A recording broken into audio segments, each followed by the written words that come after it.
আসসালামু আলাইকুম রহমতুল্লাহি ওবরাকাতুহ নাহমাদুহু ওয়া নুসাল্লি আলা রাসূলিহিল কারীম আম্মা বা'দু ফাআউযু বিল্লাহি মিনাশ শাইতানির রাজীম বিসমিল্লাহির রহমানির রহিম সাইয়্যিদুনা ইয়াকুব আলাইহিস সালাম কালামুল্লাহ মাজিদে বর্ণিত 25 জন নবীর মধ্য থেকে তিনি অন্যতম একজন নবী। ইয়াকুব আলাইহিস সালাম ছিলেন সাইয়েদনা ইসহাক আলাইহিস সালামের সন্তান এবং সাইয়্যিদুনা ইউসুফ আলাইহিস সালামের সম্মানিত পিতা। ইয়াকুব আলাইহিস সালাম তিনি কানাআনে জন্মগ্রহণ করেন এবং যুবক বয়সে তিনি কানাআন থেকে ইরাকের হাররানে চলে যান এবং সেখানে যেয়ে ওনার মামার সাথে সে এলাকাতে তিনি বসবাস শুরু করেন। প্রথমে তিনি তার বড় মামাতো বোন লাইয়াকে বিয়ে করেন, তারপরে তার ছোট মামাতো বোন রাহিলকে বিয়ে করেন। তখনকার সময়ে সেই শরীয়তে একই সাথে দুই বোনকে একসাথে বিয়ে করা যেত, কিন্তু আমাদের শরীয়তে কিন্তু এটি করা যায় না। তো সেই শরীয়তে একসাথে দুই বোনকে স্ত্রী হিসেবে রাখা যেত। পরবর্তীতে তাওরাতে একই সাথে দুই বোনকে বিয়ে করে স্ত্রী হিসেবে রাখাকে নিষিদ্ধ ঘোষণা করা হয়েছে।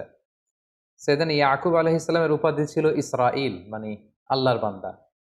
আর ওনার বংশধরদেরকে বলা হয় বানি ইসরাইল। বানি ইসরাইল নামে কালামুল্লাহ মাজিদে একটি সূরা রয়েছে, স্বতন্ত্র সূরা, যেটি কালামে হাকিমের 17তম সূরা। আল্লাহ তাআলা কালামুল্লাহ মাজিদের বিভিন্ন আয়াতে বানি ইসরাইলদেরকে অ্যাড্রেস করে অনেক কথা বলেছেন। যেমন সূরাতুল বাকারার 40 নম্বর আয়াতে আল্লাহ তাআলা বলেছেন, ইয়া বানি ইসরাইল আযকুরু নি'মাতি আল্লাতী আন'আমতু আলাইকুম ওয়া আউফু বিআহদি উফি বিআহদিকুম ওয়া ইয়্যায়া ফারহাবুন। অর্থাৎ হে ইসরাইলের সন্তানেরা, অর্থাৎ ইয়াকুবের যে সন্তানেরা বানি ইসরাইল, তোমরা আমি আল্লাহর দেয়া নেয়ামতকে স্মরণ করো এবং আমি যে নেয়ামতকে তোমাদের উপর পরিপূর্ণ করেছি, আমার সাথে তোমরা যে ওয়াদা দিয়েছো, এগুলোকে তোমরা পূর্ণ করো আর আমাকে তোমরা ভয় করো। এভাবে বিভিন্ন আয়াতে আল্লাহ তাআলা বনি ইসরাইলকে অ্যাড্রেস করেছেন। সাইয়েদনা ইয়াকুব আলাইহিস সালামের সর্বমোট 12 জন পুত্র সন্তান ছিল। ওনার দ্বিতীয় স্ত্রী রাহিলের গর্ভে জন্ম নেন সাইয়েদনা ইউসুফ আলাইহিস সালাম এবং ইউসুফ আলাইহিস সালামের ছোট ভাই বেনিয়ামিন। এ দুজন ছাড়া বাকি সব সন্তানেরা অন্যান্য স্ত্রীদের গর্ভজাত সন্তান। এবং এই 12 জন সন্তান থেকেই কিন্তু মূলত বানি ইসরাইলের 12টি যে উপশাখা বা 12টি গোত্রের কথা আমরা শুনে থাকি, এগুলো বেসিক্যালি ইয়াকুব আলাইহিস সালামের 12 সন্তানের মধ্য দিয়ে এই 12টি উপশাখা তৈরি হয়েছে। সূরা আরাফে আল্লাহ তাআলা ইরশাদ করছেন, ওয়াকাত্তা'নাহুম ইসনাতাই আশরাতা আসবাতান উমামা। অর্থাৎ আমি বানি ইসরাইলকে 12টি ভাগে ভাগ করেছি। পুরো বানি ইসরাইলের মধ্যে মোট 12টি উপশাখা বা 12টি গোত্র ছিল। তাছাড়া সাইয়েদনা মূসা আলাইহিস সালাম মিশর থেকে বানি ইসরাইলের সবাইকে নিয়ে যখন ফিলিস্তিনের দিকে যাচ্ছিলেন, তখন পানির প্রয়োজন হচ্ছিল। তিনি আল্লাহ তাআলার কাছে পানির জন্য দোয়া করলেন যে, আল্লাহ, আপনি আমাদেরকে পানির ব্যবস্থা করে দিন। আল্লাহ তাআলা তখন মূসা আলাইহিস সালামকে বললেন, হে মূসা, তুমি লাঠি দিয়ে পাথরে আঘাত করো, ফানফাজারাত মিন হুসনাতা আশরাতা আইনা। এবং লাঠির এক আঘাতে পাথরটি ভেঙে 12টি টুকরা হলো। আর এই 12টি টুকরা থেকে সেখান থেকে 12টি ঝর্ণা প্রবাহিত হতে শুরু করলো। এবং কদ আলিমা কুল্লু উনাসিম মাশরাবাহুম, আল্লাহ তাআলা বললেন, প্রতিটি গোত্র, বানি ইসরাইলের যে 12টি গোত্র আছে, প্রতিটি গোত্র কে কোন পানির ফোয়ারা থেকে পানি পান করবে সেটা সেটেল করে দেয়া হলো এবং সেখান থেকে 12টি গোত্র পানি সংগ্রহ করতে লাগলো। তাহলে এই আয়াত থেকে বোঝা যাচ্ছে বানি ইসরাইলের মধ্যে সব মিলে উপশাখা বা গোত্র ছিল মোট 12টি। তারা 12টি উপশাখায় মূলত বিভক্ত ছিল। আল্লাহর নবী সাইয়েদনা ইয়াকুব আলাইহিস সালামের সাথে ইসলামের যে 3টি পবিত্র মসজিদ, মসজিদুল হারাম, মসজিদে নববী এবং মসজিদুল আকসা, এই মসজিদুল আকসা বা বাইতুল মুকাদ্দাস কিন্তু ওতপ্রোতভাবে জড়িত। কারণ সাইয়েদনা ইয়াকুব আলাইহিস সালাম নিজ হাতে এই মসজিদুল আকসার পুনর্নির্মাণ করেছিলেন।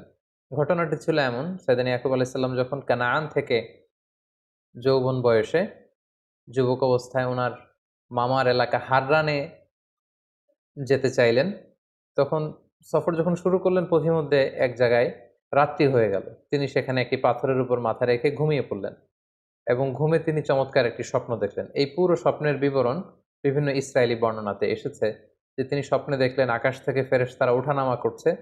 আল্লাহ তাআলা ওনাকে নবী হিসেবে অ্যাপয়েন্ট করছেন, প্রত্যাদেশ করছেন আর জানাচ্ছেন যে, হে ইয়াকুব, আমি নেয়ামত দিয়ে তোমার জীবনকে ধন্য করব, তোমাকে অনেক সন্তান সন্ততি দেব, তোমার যুররিয়া, তোমার বংশধর তারা গোটা বিশ্ব ছড়িয়ে পড়বে এবং তোমার বংশধরদেরকে আমি এই ল্যান্ডের মালিক বানাবো।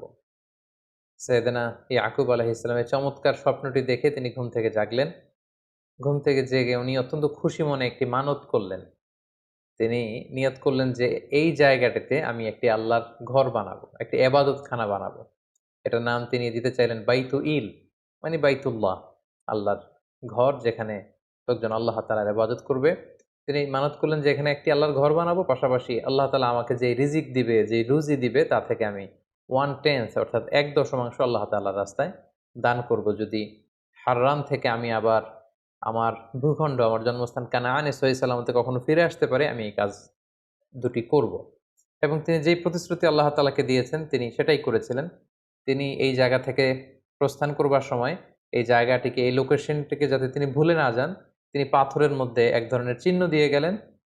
এবং প্রায় ২০ বছর পরে তিনি যখন হাররান থেকে আবার আল্লাহ তাআলার আদেশে কানাআনে ফিরে আসলেন, তিনি তার মানত পূর্ণ করলেন। তিনি ঠিক ওই জায়গাটিতে যেয়ে পাথরের মধ্যে যে তিনি চিহ্ন বা দাগ দিয়ে এসেছিলেন, সেই দাগটি তিনি খুঁজে পেলেন এবং সেখানেই তিনি একটি মসজিদ নির্মাণ করলেন। আর এই মসজিদটি হচ্ছে মূলত বাইতুল মাকদাস বা মসজিদুল আকসা। ইয়াকুব আলাইহিসসালামের এই পুনর্নির্মাণের প্রায় ১,০০০ বছর পর সাইয়েদনা সুলাইমান আলাইহিসসালাম এই মসজিদুল আকসা আবার পুনর্নির্মাণ করেন এবং আজও ইতিহাসের বা কালের সাক্ষী হয়ে এই মসজিদুল আকসা বা পবিত্র মসজিদ আজও ফিলিস্তিনের ওই ভূখণ্ডে এটা রয়েছে। এবং সহিহ হাদিস থেকে আমরা জানতে পারি যে আল্লাহর হাবিব সাল্লাল্লাহু আলাইহি ওয়াসাল্লাম বলেছেন যে মসজিদুল হারাম তৈরির ৪০ বছর পর মসজিদুল আকসা নির্মিত হয়েছে।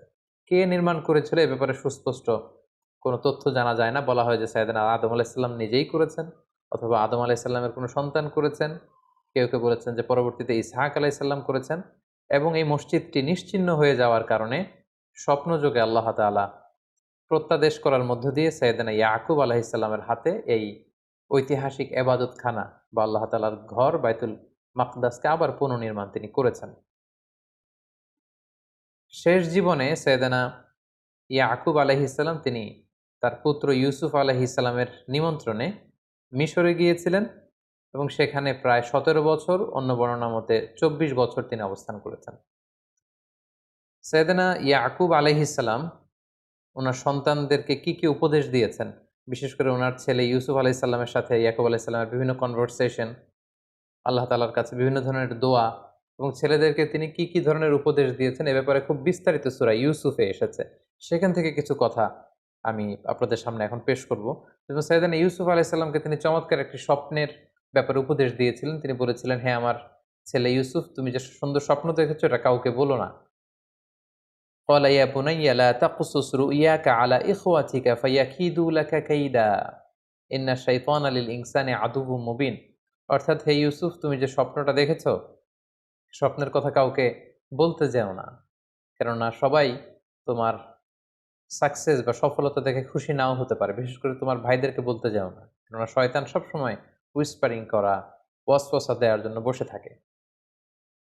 তাছাড়া সূরা ইউসুফে আমরা সাইয়েদনা ইয়াকুব আলাইহিস সালামের চমৎকার ধৈর্যের কিছু নমুনা দেখতে পাই। আমরা সেখানে দেখেছি যে উনার প্রাণপ্রিয় পুত্র ইউসুফ আলাইহিস সালামকে যখন উনার থেকে সরিয়ে নেয়া হলো, বিচ্ছিন্ন করে দেয়া হলো এবং তিনি ইউসুফ আলাইহিস সালামের জন্য কাঁদতে অস্থির হয়ে পড়লেন। কিন্তু ওই কঠিন মুহূর্তেও কিন্তু তিনি ধৈর্যহারা হয়ে যাননি। তিনি অত্যন্ত ধৈর্যশীল ছিলেন এবং উনার বিখ্যাত কথা যে ফাসবরুন জামিল, আমি উত্তম ধৈর্য ধারণ করলাম। এই কথাটি কিন্তু সরাসরি আল্লাহ তাআলা কালামুল্লাহ মাজিদে কোট করেছেন। পাশাপাশি দুর্ভিক্ষের কবলে পড়ে খাদ্যশস্য সংগ্রহের জন্য সাইয়েদনা ইয়াকুব আলাইহিস সালাম ওনার ছেলেদেরকে যখন মিশরে পাঠান, তখন তিনি ছেলেদেরকে সাবধানতা অবলম্বন এবং আল্লাহ তাআলার উপর ভরসা রাখবার জন্য উপদেশ দিয়েছিলেন। এই কথাটিও সূরা ইউসুফে খুব চমৎকারভাবে উদ্ধৃত হয়েছে। ওয়াকালা ইয়া বানিয়া লা তাদখুলু মিন বাবিন ওয়াহিদি ওয়াদখুলু মিন আবওয়াবিন মুতাফাররিকা। তিনি ছেলেদেরকে বললেন যে, হে আমার সন্তানেরা, তোমরা মিশরের যে খাদ্যশস্য সংগ্রহের জন্য যাবে, তোমরা সবাই মিলে একটা দরজা দিয়ে মিশরে প্রবেশ করবে না। একটা এন্ট্রান্স বা প্রবেশ পথ দিয়ে তোমরা মিশরে ঢুকবে না। তাহলে তোমাদের চেহারা, তোমাদেরকে একসাথে দেখে সবাই বুঝে ফেলবে যে তোমরা একই এলাকার লোক। কারণ ১০ জনই দেখতে কাছাকাছি প্রায় একই রকম, খুব সুশ্রী, সুন্দর। তো তারা তোমাদের ক্ষতি করতে পারে। তো তোমরা একেকজন একেক প্রবেশপথ দিয়ে মিশরে প্রবেশ করবে। তাহলে চলতি পথে, জীবনের চলার পথে যে সাবধানতা অবলম্বন করতে হয়, এই শিক্ষাটা বা এই উপদেশ তিনি তার ছেলেদেরকে দিয়েছিলেন। এবং সবশেষে তিনি বলেছিলেন যে, আলাইহি তাওয়াক্কালতু আলাইহি ফালিয়াতাওয়াক্কালিল মুতাওয়াক্কিলুন, অর্থাৎ আমি সবসময় আল্লাহ তাআলার উপর তাওয়াক্কুল করি, আর তাওয়াক্কুলকারীদের আল্লাহর উপরই তাওয়াক্কুল করা উচিত। তার মানে তার ছেলেরা খাদ্যশস্য সংগ্রহের জন্য যে মিশরে গিয়েছে, সেখানে যেন সার্বিক পরিস্থিতিতে আল্লাহ তাআলার উপর তারা যেন তাওয়াক্কুল করে, এই উপদেশটি কিন্তু তিনি তার ছেলেদেরকে দিয়েছিলেন। পাশাপাশি আমরা জানি যে ইউসুফ আলাইহিস সালাম যখন পরবর্তীতে কৌশল করে ওনার ভাই বেনিয়ামিনকে নিজের কাছে রেখে দিয়েছেন, তখন ইয়াকুব আলাইহিস সালাম সেই ছোট্ট ইউসুফকে হারিয়েছেন অনেক বছর আগে। তার জন্য কাঁদতে, কাঁদতে তিনি অস্থির পাগলপাড়া হয়েছিলেন। আবার তিনি ইউসুফের আপন ভাই বেনিয়ামিনকেও যখন তিনি হারালেন, এরকম কঠিন একটা পরিস্থিতিতেও কিন্তু তিনি হতাশ হয়ে যাননি। তিনি হাল ছেড়ে দেননি, তিনি আশাবাদী ছিলেন। তিনি কতটা আশাবাদী ছিলেন আমরা সূরা ইউসুফ থেকে যদি শুনি, আসাল্লাহু আন ইয়াতিয়ানি বিহিম জামিআ ইন্নাহু হুয়াল আলিমুল হাকিম। অর্থাৎ তিনি বলেছেন, আমি আশাবাদী, আমি এই আশা রাখি যে আল্লাহ তাআলা তাদের সবাইকে আমার কাছে ফিরিয়ে দিবেন। ইউসুফকেও তিনি আমার হাতে আমার কোলে ফিরিয়ে দিবেন, আমার ছেলে বানিয়ামিনকেও ফিরিয়ে দিবেন। আমি আল্লাহ তাআলার উপর ভরসা রাখি, আশা রাখি, আমি আশাবাদী, আমি অপটিমিস্টিক। আমি এখনো আশাহত হইনি, আমি এখনো হাল ছেড়ে দেইনি। এভাবে উনি যে কতটা শক্ত হৃদয়ের, শক্ত মনের, মনোবলের এবং আশাবাদী একজন মানুষ ছিলেন, তার প্রমাণ কিন্তু আমরা সূরা ইউসুফের বিভিন্ন আয়াতে পাই। পাশাপাশি সব শেষে তিনি ছেলেদেরকেও উপদেশ দিয়েছেন যে, হ্যাঁ আমার ছেলেরা তোমরা নিরাশ হইও না। নিরাশ হওয়া হচ্ছে শয়তানের স্বভাব। তিনি বলেছেন যে, ইয়া বানি ইয়াযহাবু ফাতাহাসসাসু মিন ইউসুফা ওয়া আখিহি, হে আমার ছেলেরা মিশরে যাও, যে ইউসুফকে এবং তার ভাই বানিয়ামিনকে খুঁজতে শুরু করো। খুঁজলে তোমরা তাদের দেখা পাবে। ওয়ালা তাইয়াসু মির রাউহিল্লাহ ইন্নাহু লা ইয়াইয়াসু মির রাউহিল্লাহি ইল্লাল কওমুল কাফিরুন, হে আমার ছেলেরা আল্লাহর রহম থেকে, আল্লাহর রহ থেকে তোমরা নিরাশ হয়ে যেও না। কারণ আল্লাহ তাআলার রহম থেকে কাফির ছাড়া, অবিশ্বাসীরা ছাড়া কেউ নিরাশ হয় না। এভাবে তিনি নিজেও যেমনি আশাবাদী ছিলেন, ছেলেদেরকেও সবসময় আশাবাদী হতে উৎসাহিত করেছেন। এবং সবশেষে আমরা সূরা ইউসুফে দেখেছি যে ২ ছেলের বিরহে ইয়াকুব আলাইহিস সালাম কাঁদতে, কাঁদতে শেষ বয়সে অন্ধ হয়ে গিয়েছিলেন। ওয়াবিয়াদ্দাত আইনা, দৃষ্টিশক্তি তিনি হারিয়েছেন। কিন্তু তারপরেও নিজের দুঃখের কথা মানুষদের তিনি বলে বেড়াতেন না। তিনি নিজের দুঃখের কথা, মনের কথা, কষ্টের কথা সবসময় আল্লাহ তাআলার কাছে শেয়ার করতেন। এবং তিনি বলতেন যে, ইন্নামা আশকু বাসি ওয়া হুজনি ইলাল্লাহ, আমি আমার দুঃখ, যন্ত্রণা, যাতনা সবকিছু আল্লাহ তাআলার সাথে শেয়ার করি। অবশেষে সাইয়েদানা ইয়াকুব আলাইহিস সালামের জীবনে এই দীর্ঘ পরীক্ষা শেষে আল্লাহ তাআলা ইউসুফ আলাইহিস সালামকে সাইয়েদানা ইয়াকুব আলাইহিস সালামের কোলে তিনি পাঠিয়ে দেন। এবং বাবা এবং ছেলের মিলিত হবার সে দৃশ্য যে কত সুন্দর ছিল, তারা কিভাবে যে একে অপরের সাথে মিলিত হয়েছেন, এই কথাগুলো কালামুল্লাহ মাজিদের সূরা ইউসুফে খুব চমৎকারভাবে স্থান পেয়েছে। এবং সপরিবারে সাইয়েদানা ইউসুফ আলাইহিস সালাম, ইয়াকুব আলাইহিস সালাম এবং ওনার বংশের সবাইকে তিনি ইজিপ্টে ইনভাইট করেছেন এবং পুরো ফ্যামিলি একসাথে তারা ইজিপ্টে ওনাদের happy reunion of the family, পুরো ফ্যামিলি মেম্বার্স তারা সবাই একে অপরের সাথে মিলিত হয়েছেন এবং খুব চমৎকার একটি এন্ডিং এর মধ্যে দিয়ে সূরা ইউসুফে সাইয়েদানা ইয়াকুব আলাইহিস সালামের জীবনের শেষ দিকে কি কি ঘটেছিল এই ব্যাপারটিও চমৎকারভাবে উল্লেখিত হয়েছে। সম্মানিত সুধী, সাইয়েদানা ইয়াকুব আলাইহিস সালাম সবসময় তাওহীদের দাওয়াত দিয়েছেন। কানাআনে বিস্তৃত কানাআন অঞ্চলে তিনি তাওহীদের দাওয়াত দিয়েছেন। ছেলে মেয়েদের সবাইকে, যেহেতু উনি হচ্ছেন ইসরাঈল, উনার উপাধি ইসরাঈল, আর উনার বংশধরদের নাম হচ্ছে বানি ইসরাঈল। এবং আমরা জেনেছি ইতিমধ্যে যে উনার ১২ জন সন্তান ছিল, তাদের অনেক সন্তান, সন্ততি, নাতি, নাতনি, বিশাল একটি গোষ্ঠীর তিনি জনক ছিলেন। ফলে তাদের সবাইকে তিনি তাওহীদের, রিসালাতের এবং আখিরাতের দাওয়াত দিয়েছেন। তাওহীদের শিক্ষা, রিসালাতের শিক্ষা, আখিরাতের শিক্ষা কিন্তু ছেলে মেয়ে এবং পুরো বংশধরদের সবার মাঝে তিনি রোপণ করে দেওয়ার চেষ্টা করেছেন। এবং সেদিন ইয়াকুব আলাইহিস সালাম ইন্তেকালের আগে তার ১২ ছেলেকে এবং পুরো বংশধরদের সবাইকে একসাথে বসিয়ে তিনি কমিটমেন্ট নিয়েছেন, প্রমিস করিয়েছেন যে তোমরা বলো আমার ইন্তেকালের পরে তোমরা কার ইবাদত করবে? আমার জীবদ্দশায় তোমরা যেমনি এক আল্লাহ তাআলার ইবাদত করো, আল্লাহ ছাড়া কারো সামনে মাথা নত করো না, আমি চলে যাওয়ার পরেও কি তোমরা সে আল্লাহর ইবাদত করবে? আমাকে কথা দাও, আমাকে ওয়াদা করো। এবং এই কথাটি আল্লাহ তাআলা সূরাতুল বাকারার ১৩৩ নম্বর আয়াতে চমৎকারভাবে বলেছিলেন যে, ইয ক্বালা লিবানিহি মা তা'বুদুনা মিন বা'দি। হে নবী, স্মরণ করুন সে সময়ের কথা যখন ইয়াকুব তার ছেলেদেরকে জিজ্ঞেস করল যে, মা তা'বুদুনা মিন বা'দি, আমার ইন্তেকালের পরে তোমরা কার ইবাদত করবে? ক্বালু না'বুদু ইলাহাকা ওয়া ইলাহা আবাইকা ইব্রাহিমা ওয়া ইসমাঈলা ওয়া ইসহাক ইলাহা ওয়াহিদা ওয়া নাহনু লাহু মুসলিমুন। সাইয়েদনা ইয়াকুব আলাইহিস সালামের সব ছেলেরা এক বাক্যে বলে উঠল যে, হে বাবা, এখন যেমনি আমরা এক আল্লাহর ইবাদত করি, আপনার ইন্তেকালের পরেও আপনার রব, আমাদের দাদা ইসমাঈলের রব, আমাদের পূর্বপুরুষ ইসহাক, ইব্রাহিম, তাদের যে রব, এক আল্লাহ তাআলার ইবাদত আমরা করব। ওয়া নাহনু লাহু মুসলিমুন, আর আমরা আল্লাহ তাআলার কাছে আত্মসমর্পণকারী হিসেবেই থাকব। বিভিন্ন ঐতিহাসিকগণ উল্লেখ করেছেন, ইউসুফ আলাইহিস সালামের আমন্ত্রণে সাইয়েদনা ইয়াকুব আলাইহিস সালাম যখন কানাআন থেকে মিশরে যান, তখন ওনার বয়স ছিল ১৩০ বছর। মিশরে যেয়ে তিনি আরও অবস্থান করেন ১৭ বছর। মোট ১৪৭ বছর আল্লাহর পয়গম্বর সাইয়েদনা ইয়াকুব আলাইহিস সালাম হায়াত পেয়েছেন এবং ১৪৭ বছর বয়সে তিনি ইন্তেকাল করেছেন। পরবর্তীতে সাইয়েদনা ইয়াকুব আলাইহিস সালামকে কানাআনে অর্থাৎ ফিলিস্তিনে কবর দেওয়া হয়, যেখানে ওনার পিতা ইসহাক আলাইহিস সালামের কবর রয়েছে এবং ওনার দাদা সাইয়েদনা ইব্রাহিম আলাইহিস সালামের কবর রয়েছে, যেটিকে বর্তমানে খালিল সিটি বলা হচ্ছে ফিলিস্তিনের হেব্রনে। ঠিক সেখানে সাইয়েদনা ইসহাক আলাইহিস সালাম এবং আল্লাহর খালিল ইব্রাহিম আলাইহিস সালামের পাশে শুয়ে আছেন সাইয়েদনা ইয়াকুব আলাইহিস সালাম। সম্মানিত সুধী, এ পর্যায়ে আমরা সাইয়েদনা ইয়াকুব আলাইহিস সালামের জীবনী থেকে কি শিখলাম, এরকম কিছু লাইফ লেসন যেগুলো আমাদের সারা জীবন কাজে লাগতে পারে, এরকম কয়েকটি লাইফ লেসন শেয়ার করব। প্রথম যে ব্যাপারটি আমরা শিখতে পেরেছি সেটা হচ্ছে, আমরা যদি কাউকে প্রমিস দেই, এই প্রমিস আমাদেরকে রাখতে হবে, কারণ বিশ্বাসীরা হচ্ছে প্রমিস অ্যাটেন্টিভ। আমরা যদি সাইয়েদনা ইয়াকুব আলাইহিস সালামের জীবনের দিকে খেয়াল করি, তাহলে দেখব যে কানাআন থেকে হারানে যাওয়ার সময় তিনি সুন্দর একটা স্বপ্ন দেখেছিলেন রাতে, এবং ঘুম থেকে জেগে তিনি আল্লাহকে প্রমিস করেছেন যে, আল্লাহ, আমি যদি আবার কানাআনে ফিরতে পারি, এই লোকেশনে আমি একটি মসজিদ বানাবো এবং আমার যে রুজি উপার্জন রিজিক তুমি দিয়েছো, তা থেকে ১/১০ আল্লাহর রাস্তায়, তোমার রাস্তায় আমি দান করব। এবং সেটাকে কিন্তু তিনি পূর্ণ করেছেন। ২০ বছর পরে আবার হাররান থেকে তিনি যখন কানাআনে ফিরে এসেছেন, তিনি নিজ হাতে ঠিক ওই জায়গাটাতে যেখানে তিনি পাথর দিয়ে চিহ্ন এঁকে দিয়েছিলেন, ওই জায়গায় একটি মসজিদ তিনি নির্মাণ করে তিনি তার কথা রেখেছেন এবং আজীবন তিনি তার উপার্জিত সম্পদের মধ্যে থেকে ১/১০ আল্লাহ তাআলার রাস্তায় দান করেছেন। তাহলে আমরা বুঝলাম যে মানত যদি আমরা করি, এটাকে পূর্ণ করতে হয়। আমরা যদি কাউকে প্রমিস দেই, আমরা যদি কথা দেই, আমরা যেন আমাদের কথা রাখি, এবং এটাই নবীদের শিক্ষা। দ্বিতীয় যে ব্যাপারটি আমরা শিখি সেটা হচ্ছে, সাইয়েদনা ইয়াকুব আলাইহিস সালাম ছিলেন এ রোল মডেল অফ ফাদার। একজন আদর্শ পিতার কিরকম বৈশিষ্ট্য থাকতে পারে সেটা আমরা দেখেছি সূরা ইউসুফে, যে ওনার একটা ভিন্ন ধরনের প্যারেন্টিং স্টাইল ছিল। আমরা সূরা ইউসুফের বিভিন্ন জায়গায় দেখেছি যে তিনি ইয়াকুব আলাইহিস সালাম ওনার সন্তানদেরকে বিভিন্ন সময়ে যাকে যখন যে ধরনের উপদেশ দেয়া দরকার, ঠিক সে ধরনের উপদেশ কিন্তু তিনি দিতেন।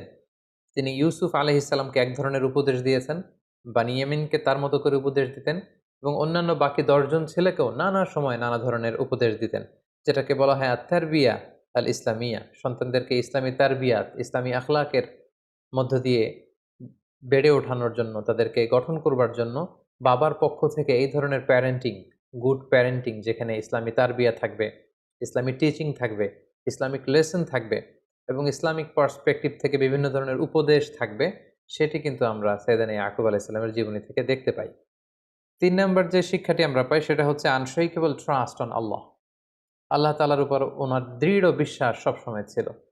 তিনি যত বিপদেই পড়েন না কেন, যতই তিনি চিন্তিত বা বিচলিত হন না কেন, সবসময় তিনি আল্লাহ তাআলার উপর ট্রাস্ট রেখেছেন।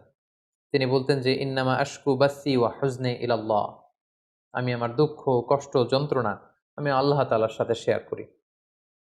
সম্মানিত শুধু আমরা জানি যে আমাদের জীবনে অনেক আপস অ্যান্ড ডাউনস থাকে, জীবনের ওঠানামা এটা থাকবেই, দুঃখ কষ্ট। ইন্নামা আল উসরি ইউসরা, কষ্টের সাথে স্বস্তি থাকে, স্বস্তির সাথে কষ্ট থাকে। এই দুঃখ কষ্ট এটা থাকবেই। কিন্তু আমাদের জীবনে দেখা যায় যে আমাদের জীবনে কোনো কষ্ট বা দুঃখের সম্মুখীন আমরা হলেই, কোনো সমস্যা হলেই সর্বপ্রথম আমরা সেটা ফেসবুকে শেয়ার করে দিই।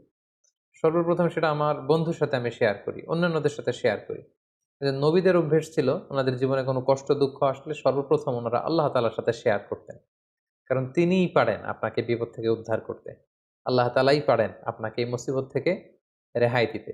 তাই সাইয়েদনা ইয়াকুব আলাইহিস সালামের জীবনী থেকে আমরা শিখতে পারি যে আমরা আমাদের সমস্যা জীবনে যখন আসবে, যখন ফেস করব, কখন কখনো যদি বিপদে আমরা পড়ি, সর্বপ্রথম বন্ধুর সাথে শেয়ার করার আগে, ফেসবুকে শেয়ার দেওয়ার আগে আমরা সর্বপ্রথম আল্লাহ তাআলার সাথে শেয়ার করব। ৪ নাম্বার যে শিক্ষাটি আমরা সাইয়েদনা ইয়াকুব আলাইহিস সালামের জীবনী থেকে পাই সেটা হচ্ছে ধৈর্য ধারণ করা, passions. A true Muslim always remain patient. আমরা জানি একজন প্রকৃত বিশ্বাসী সবসময় ধৈর্যশীল হয়, এবং আল্লাহ তাআলা বলেছেন যে ওয়াবাশশিরিস সাবিরিন, হে নবী আপনি বিশ্বাসীদেরকে, যারা ধৈর্যশীল এরকম বিশ্বাসীদেরকে আপনি সুসংবাদ দান করুন। সাইয়েদনা ইয়াকুব আলাইহিস সালামের জীবনের প্রতিটি পর্যায়ে তিনি ধৈর্যশীল ছিলেন। প্রথমে সাইয়েদনা ইউসুফ আলাইহিস সালামকে হারালেন। তিনি প্যানিক না হয়ে তিনি বললেন ফাসবরুন জামিল, আমি ধৈর্য ধারণ করলাম।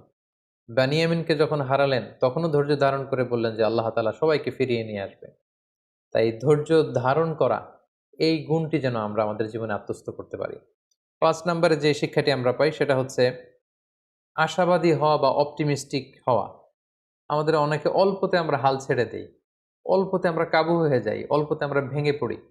কিন্তু সাইয়েদনা ইয়াকুব আলাইহিস সালামের আমরা দৃঢ়চেতা মানসিক অবস্থা বা মনোবল যদি আমরা দেখি, যে তিনি পাহাড় সম দৃঢ় ছিলেন। যত বিপদই আসুক না কেন তিনি কিন্তু হাল ছেড়ে দেননি। তিনি আশাবাদী ছিলেন।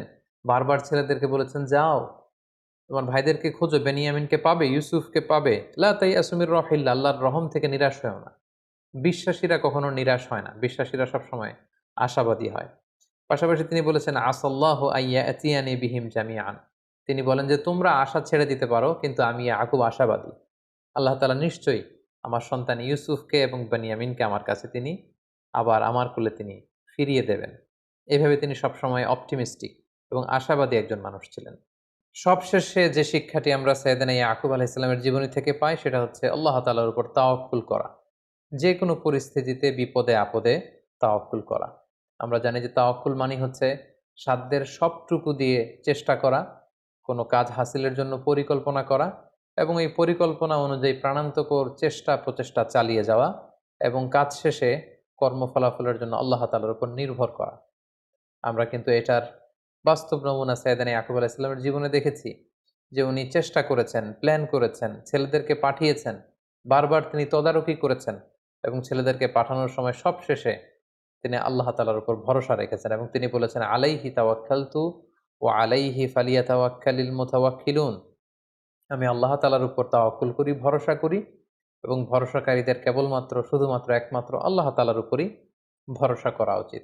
তাই আমরাও যেন আমাদের জীবনের প্রতিটি কাজে দুনিয়ার কোনো কিছুর উপর ভরসা না রেখে একমাত্র শুধুমাত্র কেবলমাত্র আল্লাহ তাআলার উপর ভরসা রাখতে পারি। আল্লাহ তাআলা আমাদের সবাইকে কথাগুলো বুঝার এবং নবীদের দেখানো এই পথে এবং মতে আমাদের জীবন পরিচালিত করার তৌফিক দান করুক। হাদা মা ইনদি ওয়াল ইলমু ইনদাল্লাহ, আলাইহি তাওয়াক্কালতু ওয়া ইলাইহি উনীব। ওয়াসসালামু আলাইকুম ওয়া রাহমাতুল্লাহি ওয়া বারাকাতুহু।